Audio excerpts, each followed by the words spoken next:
ஓம் சாந்தி. B.K. Surajbhai அவர்களின் தாரணை வகுப்பு, மே 10, 2024. நாம் மிக உயர்ந்த ஒரு லட்சியத்தினை புத்தியில் வைத்துக் கொள்ள வேண்டும். அதாவது நமது புத்தியினை நாம் பரிசுத்தமாக்க வேண்டும். பாபாவின் மகா வாக்கியங்களில் நாம் கேட்கக்கூடிய விஷயம், ஞானமும் சேவையும் சகஜமானதுதான். ஆனால் தூய்மையாவதில் நேரமாகிறது. சிலருக்கு முற்பிறவிகளிலிருந்தே நல்ல சம்ஸ்காரங்கள் இருக்கின்றன. சிலருக்கோ ஆயிரக்கணக்கான வருடங்களாக தேக உணர்வு கடுமையாக இருந்திருக்கிறது. விஷவிகாரத்தில் அதிகமான நேரத்தை செலவழித்திருக்கிறார்கள். அந்த சம்ஸ்காரங்கள் இப்போது தூய்மையாவதில் தடையாக இருக்கின்றன.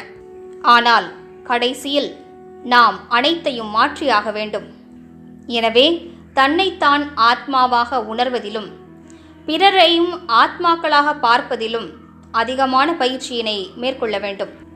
அப்போது மெல்ல மெல்ல தானாகவே விஷவிகாரத்திலிருந்து புத்தி விலகி கொண்டே செல்லும்.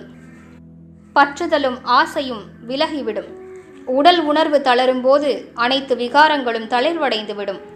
முழுமையான தூய நிலை அடைவதற்காக ஒவ்வொருவரும் மிகுந்த பயிற்சிகளை மேற்கொள்ள வேண்டியதாக இருக்கிறது.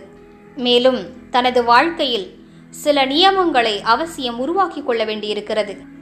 அதிகமாக பிறரோடு கலந்துரையாடல் செய்வது, அதிகமாக பிறரோடு பழகி கொண்டிருப்பது, அங்கும் இங்கும் நடக்கக்கூடிய விஷயங்களை பேசிக் கொண்டிருப்பது, வீணான விஷயங்களில் ஈடுபடுவது, இவையும் கூட உடல் சார்ந்த கவர்ச்சியை அதிகரிக்கக்கூடியவையாகும். இவற்றிலிருந்தும் பாதுகாப்பாக இருக்க வேண்டும். நியமங்களை உருவாக்குவது மிக அவசியமானதாகும். தூய்மையின் விஷயத்தில் நான் இதை செய்தாக வேண்டும், இதனை செய்யக்கூடாது.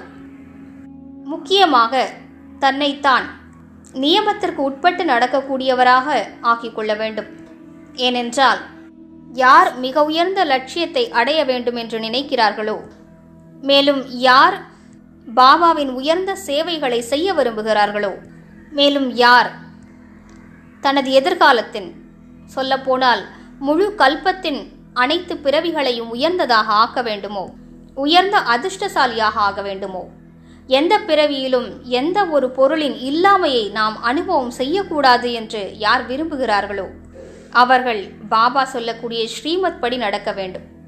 ஒவ்வொரு பிறவியிலும் புத்திசாலியாக, செல்வ செழிப்பு நிறைந்தவராக, சகஜமான வெற்றி அடையக்கூடியவராக, அன்பான நல்ல உறவுகளை பெறுவதற்காக, மரியாதையுடையவராக, உலக மக்களுக்கு பலவற்றை கொடுக்கக்கூடியவராக, அனைவருக்கும் சுகமளிப்பவராக நாம் ஆக வேண்டும் என்றால் பாபா சொல்லக்கூடிய உயர்ந்த வழியின்படி நாம் நடக்க வேண்டும். இப்படிப்பட்ட உயர்ந்த லட்சியத்தை உருவாக்க வேண்டும். எனது ஒவ்வொரு பிறவியும் மிக உயர்ந்ததாக இருக்க வேண்டும். இதை பற்றி அனைவரும் சிந்தனை செய்யுங்கள். அதற்காக தூய்மை தன்மை, யோக பலம் மற்றும் ஞானத்தினால் நமது சிந்தனைகளை மிக அழகானவையாக ஆக்க வேண்டும். தூய்மையாவதற்காக யோக பலமும் சுயமரியாதையும் மிக அவசியமானதாகும். சுயமரியாதையின் மூலம் சுயத்திற்குள் ஆளுமை சக்தி வளர்கிறது. யோக பலத்தினால் கட்டுப்படுத்தக்கூடிய சக்தி அதிகரிக்கிறது. ஆத்மா தூய்மை அடையும் போது சுலபமாக மனம், புத்தி, சம்ஸ்காரத்தின் மீது கட்டுப்படுத்தும் சக்தி வந்துவிடுகிறது. இப்போது புத்தியை சுத்தமாக்க வேண்டிய நேரம். யார் தனது புத்தியை சுத்தமாக்க விரும்புகிறார்களோ அவர்கள் சுயத்திற்குள் எந்த குப்பை கூளங்களையும் நிரப்பிக்கொள்ளக்கூடாது என்பதில் கவனம் செலுத்த வேண்டும். சுத்தமான புத்தியில்தான் பகவான் வந்து அமர முடியும். சுத்தமான புத்தியால் தான் யோகம் செய்ய முடியும்.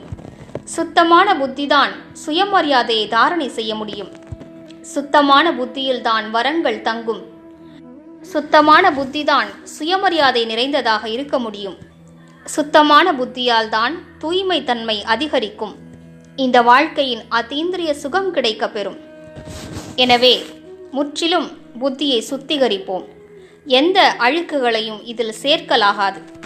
புத்தியை குப்பை தொட்டியாக ஆக்கிவிடக்கூடாது, முற்றிலும் கூடாது.